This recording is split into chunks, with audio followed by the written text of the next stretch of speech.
จิตมันว่าจิตที่เราฝึกดีแล้วจะนำความสุขมาให้เราฝึก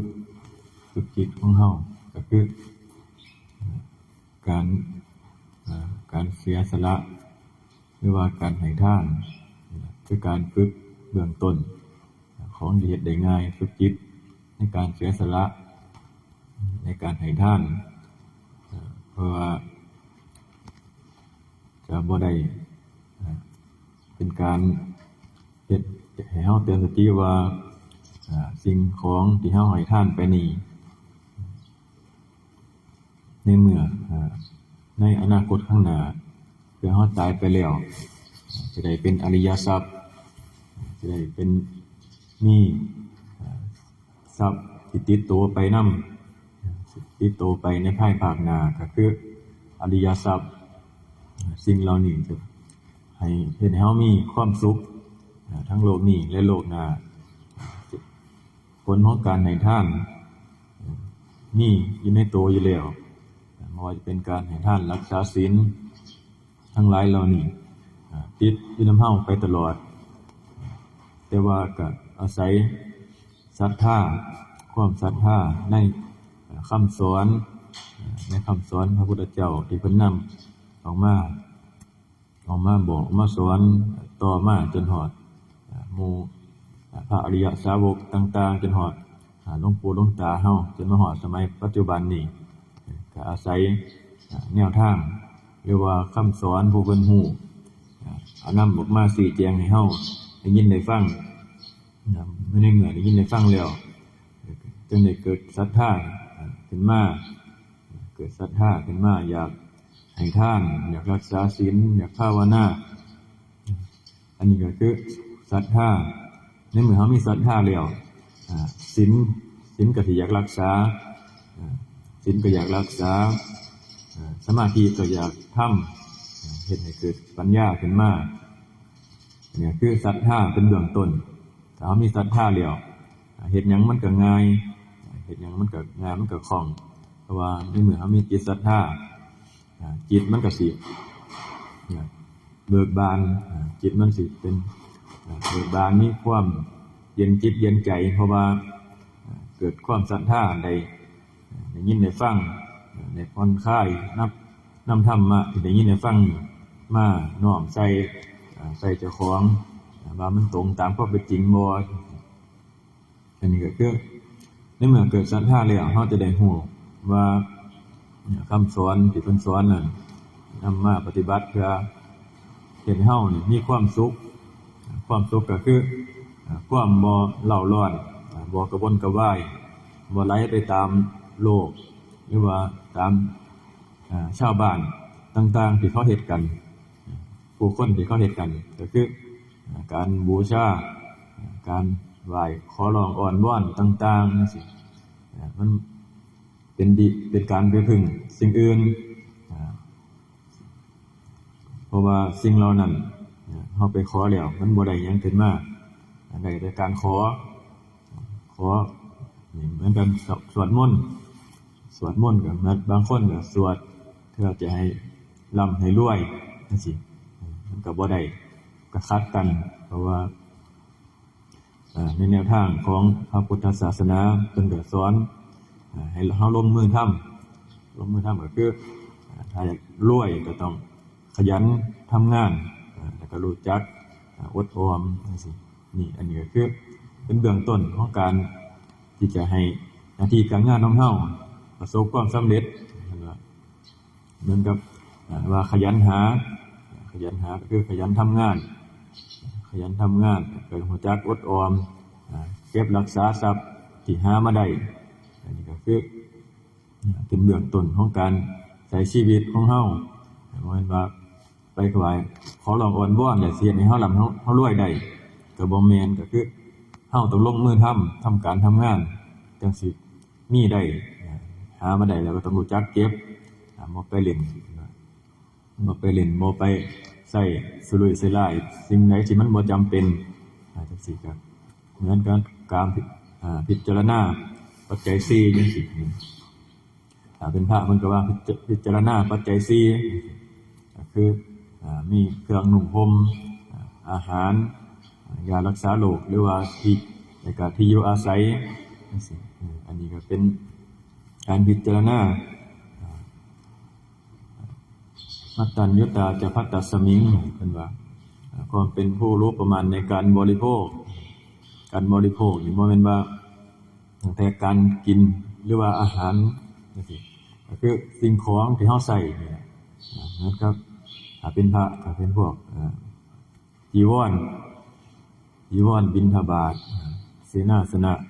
ยารักษาโรคอันนี้คือก่อนเฮาจะใช้เพิ่นก็ให้พิจารณามันกับจีวรจังซี่พิจารณาเพราะว่าสิ่งเล็กๆน้อยๆจังซี่ก็บ่ควรมองข้ามเพราะว่าเหมือนกับสมัยพุทธกาลพระจุลปันทกจังซี่เนี่ยแต่ผ้าขาวๆสิพระพุทธเจ้าเอาผ้าขาวๆให้ไปพิจารณารูปผ้าอยู่หั่นพอรูปไปรูปมาเห็นความเศร้าหมองของผ้าก็คิดเห็นความบ่เที่ยงพอรูปไปจากผ้าขาวๆก็เกิดเป็นความเศร้าหมองขึ้นมาอันนี้ก็คือเฮ็ดให้เฮาเห็นให้เฮาพิจารณาว่าสิ่งเหล่านี้บ่ควรเข้าไปยึดมันถือมันเพิ่นว่าถ้าเฮาเข้าไปยึดแล้วเขาอยากให้มันใหม่อยู่หั่นมันก็เป็นไปบ่ได้เพราะว่าเฮามันเป็นของใช้พอใช้ไปแล้วพอเข้ามาต้องกับกายเฮากายเฮามันเป็นสิ่งที่มันสกปรกถ้าเฮาเอาเข้ามาใส่แล้วมันก็สกปรกไปนำผ้านั้นเป็นผ้าที่บริสุทธิ์อยู่แล้วเฮามาใส่แล้วจังซี่มันก็เกิดความสกปรกก็เห็นให้เฮาเห็นว่าร่างกายเฮานี่เป็นของสกปรกนำอันนึงแล้วก็เห็นความที่มันเปลี่ยนไปมันบ่เที่ยงแท้แน่นอนมันจะเปลี่ยนไปเรื่อยตามกาลตามเวลาตามอายุขัยของสิ่งของต่างๆอย่างเช่นจีวรพิจารณาเพิ่นก็ว่าพิจารณาเป็นเครื่องกันหนาวกันร้อนจังซี่กันพวกยุงพวกเหลือบจังซี่อันนึงพิจารณาอาหารจังซี่พิจารณาก่อนที่ฉันเพิ่นว่าปฏิสังขายโยนิโสปิณฑปาตังปฏิเสวามิพิจารณาเราย่อมพิจารณาโดยแยบคายแล้วฉันบิณฑบาตจังซี่พิจารณาโดยแยบคายบ่ได้ฉันไปเพื่อความเมามั่นเพื่อความเพลิดเพลินในการกินในการฉันจังซี่บ่ได้ฉันเพื่อความตกแต่งให้มีผิวพรรณสวยงามอีกอันนึงเป็นตามฉันเพื่อว่าระงับเวทนาเก่าที่มันเกิดขึ้นฉันเพื่อประพฤติพรหมจรรย์ก็เป็นเบื้องต้นในการพิจารณาอาหารหรือว่าพวกเสนาสนะที่อยู่นี่แหละก็คือให้เอาพิจารณาบ่ควรมองข้ามเพิ่นว่าสิ่งไหนเล็กๆน้อยๆที่พระพุทธเจ้าเพิ่นนำออกมาเว้าจังซี่เฮาก็เอานำมาพิจารณาเบิ่งมันสมควรบ่มันสมควรในสิ่งต่างๆให้เฮาสินำมาใส่เฮาต้องพิจารณาก่อนเหมือนกับการฉันยาเหมือนกันยารักษาโรคจังซี่เพิ่นก็ให้พิจารณาก่อนว่าฉันนี่ฉันเพื่อหยังบ่แม่นว่าคันทางโรคยานี่บ่แม่นว่ายาฉันกินแค่ว่าถ้าเป็นโยมกินยานี่กินเพื่อมีผิวพรรณดีก็มีบ่ได้กินเพื่อรักษาโรคอันนี้ก็อันนึงแต่ว่าเป็นพระเฮาก็ฉันเพื่อย่ํเจ็บไข้ได้ป่วยมากก็ต้องกินยาตามปกติเพราะว่าร่างกายนี่รักษาไว้เพื่อว่าจะได้